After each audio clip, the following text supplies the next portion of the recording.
Salut ma team d'été, j'espère que vous allez bien. Aujourd'hui on se retrouve dans une nouvelle vidéo. Bon déjà, dans un premier temps je voudrais vous souhaiter une superbe année. Voilà, je vous souhaite donc de passer une excellente année. Bonne année à tous. Que la santé soit avec vous, l'argent, la fortune même. que vous ayez l'amour, etc. Bref, plein de choses de la vie, hein, plein de belles choses. Donc je vous souhaite vraiment tout le bonheur. Voilà, passez une très bonne année et j'espère pouvoir continuer à passer une excellente année 2018 toujours avec vous. Nous sommes déjà plus de 2280 et quelques abonnés, franchement merci énormément parce que le mois de décembre a été un mois excellent pour la chaîne YouTube. J'ai gagné plus de 100 abonnés au mois de décembre, j'ai fait plus de 20 000 vues, etc. Enfin bon bref, tous les chiffres ont augmenté. Vraiment merci beaucoup, pourtant j'ai pas été très actif en décembre, mais bon. Bref, encore une fois, bonne année et on va démarrer cette petite vidéo. Bon, alors parlons un petit peu des problèmes d'Apple en ce moment. Vous savez, il y a énormément de problèmes d'Apple, de bridage, de batterie, d'iPhone, etc. Donc ça dure depuis maintenant plusieurs semaines, depuis qu'il y a eu la mise à jour entre iOS 11.1 et 11.2. Il y a eu énormément de problèmes, des iPhones qui en ont plus de batterie, que la batterie a totalement été morte, hein, plus de charge, plus rien, elle se décharge très vite, etc. Des iPhones qui bug, qui plantent, etc. avec les applications, bref, ça a été l'enfer et ça a touché de l'iPhone 6 jusqu'à l'iPhone 7. Mais du coup, quel est ce problème? Qu'est-ce qui se passe concrètement et qu'est-ce qu'on peut faire du coup? Alors récemment, Apple a fait un communiqué de presse en disant, en avouant carrément, enfin, en avouant donc avoir volontairement voulu brider les iPhones, donc des 6 jusqu'au 7, tout simplement parce que pour eux apparemment, voilà, c'était pour économiser les performances de l'iPhone, c'était pour économiser les batteries, etc. Bref, des excuses, je ne rentrerai pas dans les détails. Si vous voulez en savoir plus, vous avez internet, je suis désolé, je veux pas ça dans ma vidéo, donc voilà. D'ailleurs je vous remercie parce que vous avez été plusieurs à me dire ouais Dylan, fais cette vidéo, fais une vidéo comme ça et tout, parle-en. Du coup voilà, je vous en parle et d'ailleurs je vous donnais des solutions parce que justement il y a eu des solutions depuis. Donc je reviens un petit peu quand même. Du coup qu'est-ce qui s'est passé? Il s'est passé que depuis ces mises à jour là, énormément d'iPhone ont bugué, ont planté, sont devenus très longs. Beaucoup en fait les performances ont du coup été énormément réduites. Et les batteries pareil, tu pouvais passer de 50 à 0% d'un coup, de 5 à 1, etc. Enfin bon bref, c'était vraiment l'enfer, ça chargeait plus. D'ailleurs pour vous donner des petites nouvelles de mon iPhone 6S parce qu'il est concerné là-dedans. Sachez que la batterie est morte, totalement morte. Rappelez-vous, j'ai acheté mon 6S en mai dernier, je n'ai plus de batterie. Merci Apple, franchement, vous êtes les meilleurs, merci. Du coup, qu'est-ce qui s'est passé? C'est que maintenant, moi, à cause de ces mises à jour, mon iPhone fait que bugger. Bugger. Il est hyper lent, enfin bref, les performances de mon iPhone 6S ont été énormément réduites. Et la batterie est complètement morte, donc c'est un gros problème. Et du coup il y a eu énormément de problèmes à travers le monde par rapport à cette mise à jour. Il y a eu énormément de gens qui sont plaints à Apple, qui ont voulu porter plainte. Il y a également plein d'associations comme l'association HOP, je crois qu'elle s'appelle HOP. Je crois que c'est cette association là en France qui a également porté plainte contre Apple par rapport à ça. Enfin bon, ça a créé plein de polémiques, plein de problèmes. Et du coup, quelle est la solution? Qu'est-ce qu'on peut faire? Parce que maintenant qu'Apple a avoué leur faute dans leur communiqué de presse, alors qu'est-ce qu'on peut faire? Alors depuis peu, justement, Apple, enfin depuis quelques jours justement ils l'ont avoué, depuis quelques jours, maintenant il est possible d'aller faire changer sa batterie en Apple Store. Normalement on paye 79 € en changement de batterie hors garantie, d'accord? Maintenant il est passé de 79 à 29 €. Voilà, donc pour ceux qui sont en France, pour ceux à qui ça concerne, qui ont alors attention, c'est valable à partir de l'iPhone 6 ou plus, d'accord? Donc tous ceux qui ont en dessous de l'iPhone 6, 4, 4S, 5, 5S, etc. non. Voilà, ça démarre à partir du 6 jusqu'au dernier iPhone.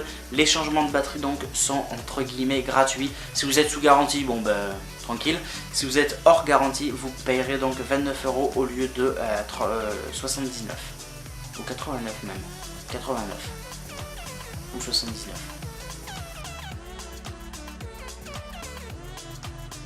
Bref, c'est quand même un très gros problème. Alors moi je peux vous donner 2-3 petites astuces pour essayer d'économiser au maximum votre batterie. Si vous êtes hors garantie par exemple et que c'est toujours des fois assez compliqué de faire un changement de batterie ou autre, soit vous le faites vous-même si vous êtes hors garantie, au pire enfin bon, à vos risques et périls, hein. Voilà, moi je vous dis ça mais je m'éloigne de tout. à vos risques et périls. Soit vous la changez vous-même, soit vous la changez en Apple Store. Mais sinon, qu'est-ce que vous pourrez faire en attendant pour économiser un petit peu la batterie au mieux? Utilisez souvent le mode économie d'énergie, pas trop le choix. Baissez au maximum et tout le temps pratiquement la luminosité de votre iPhone, pas le choix non plus. Économisez et ne pas allumer la lampe torche, logique. Ne pas prendre de photos avec le flash, logique. Et tellement d'autres solutions, voilà, pensez à ne pas trop être sur votre iPhone au final. Surtout les jeux, hein, les Clash of Clans, Clash Royale, etc. Il va pas tenir. Bref, voilà, essayez également. Ce que je peux vous donner, c'est une très bonne astuce qui marche très bien. Bon, c'est sûr que toutes les astuces que je vous donne, c'est pas sûr qu'elles fonctionnent à 100% avec ce qui s'est passé, parce qu'ils ont balancé une mise à jour qui a quand même bien tapé l'iPhone, hein, quand même, surtout la batterie.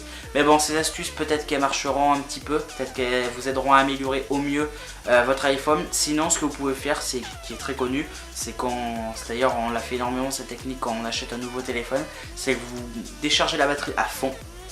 Vous faites ça 3-4 fois, vous la rechargez à fond sans y toucher en mode avion, 3-4 fois également. Ça, en fait, ça va réhabituer la batterie à charger à bloc. Voilà. Alors, ça peut peut-être marcher, oui et non. Moi, j'ai essayé, ça a tout petit peu marché, hein, mais pas énormément. Bref, voilà, quelques petites astuces pour vous aider au mieux. Après, je sais pas comment ça va se faire, donc bon.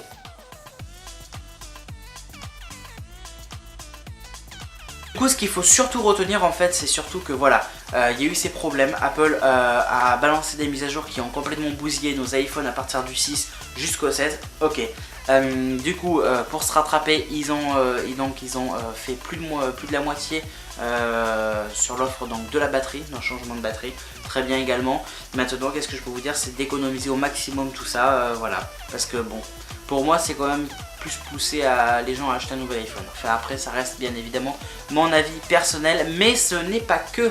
Apple aurait dit que dans la prochaine mise à jour qui va sortir d'iOS, on pourrait donc désormais voir nous-mêmes l'état de notre batterie d'iPhone. On pourrait nous-mêmes faire le diagnostic de la batterie de notre iPhone, ce qui serait sans doute une excellente idée pour bien déterminer si la batterie a un problème, parce que souvent on a entendu il y a quelques mois des applications qui analysaient notre batterie et tout. J'y crois vraiment moyennement quand même, hein. Il y a souvent de l'arnaque, faut faire très attention. Donc après, si Apple fait ça, pourquoi pas, ça pourrait être déjà une bonne idée pour déterminer un petit peu. Moi personnellement, j'avais appelé Apple, ils m'ont fait un diagnostic de mon iPhone, ils m'ont dit effectivement la batterie est complètement HS. Voilà. L'iPhone va très bien, les composants sont intacts, mais c'est la batterie qui est morte. Du coup, moi ce qui va se passer, c'est que je vais aller en Apple Store, je vais faire changer la batterie de mon iPhone, comme ça, voilà. Moi je m'en fiche, il est sous garantie, je l'ai acheté en mai dernier, rappelez-vous. Donc voilà, je prévois pas d'acheter d'iPhone au final. À un moment donné, je me suis dit, bon, pourquoi pas aller se lancer sur un petit 8 or ou un truc comme ça, tranquillou. Mais au final, non. Au final, pas du tout. Je vais attendre l'année prochaine, ça sera l'année prochaine, cette année du coup. Je vais attendre septembre prochain pour acheter le nouvel iPhone. Parce que maintenant, c'est dans quelques mois, donc ça sert à rien que... Enfin, quelques mois. Je suis gentil, mais bon. Il reste bien 6-7 mois. Bref, voilà. Sinon, pour clôturer, pour finir cette vidéo, voilà, je voulais vous dire du coup, encore une fois, merci vraiment à tous ceux qui sont abonnés, à tous ceux qui s'abonnent. N'oubliez pas d'ailleurs d'activer la cloche pour les notifications. N'oubliez pas de vous abonner donc sur ma chaîne Dylan B, vous avez le lien dans la description. C'est une chaîne donc qui va être basée surtout sur du gaming, enfin multi-contenu mais du gaming. Et je vais, ça y est, vraiment me lancer à fond là-dedans. Je vais bientôt faire des lives, je pense que là je vais faire un live sur GTA. Donc je vais sûrement en faire un sur cette chaîne Dylan Technologies pour tous ceux qui s'intéresseront, donc forcément tous ceux qui iront voir ce live vont forcément s'intéresser à GTA, à ce gaming, et du coup on basculera directement sur l'autre chaîne. Voilà, je pense avoir fini. Merci encore pour l'année 2017. Je vais vous parler dans une prochaine vidéo des projets de la chaîne, qu'est-ce qui va se passer, et une petite rétrospective de l'année 2017 avec vous. Voilà, donc et voilà. Et vous parler des projets de la chaîne pour 2018, pas 2017, je me suis trompé. Bref. Sinon, merci encore à vous tous, franchement merci, vraiment merci infiniment, et puis voilà. Du coup, n'oubliez pas de vous abonner, n'oubliez pas d'activer la cloche si c'est pas déjà fait par rapport aux notifications. N'oubliez pas de me donner votre avis dans l'espace des commentaires. N'oubliez pas de me suivre sur Facebook, Twitter, Snapchat, Instagram, tous les liens sont dans la description. N'oubliez pas de vous abonner, n'oubliez pas de mettre le petit pouce bleu et n'oubliez pas de me rejoindre dans ma prochaine vidéo et n'oubliez pas de suivre mes lives. Bref, allez, kiss.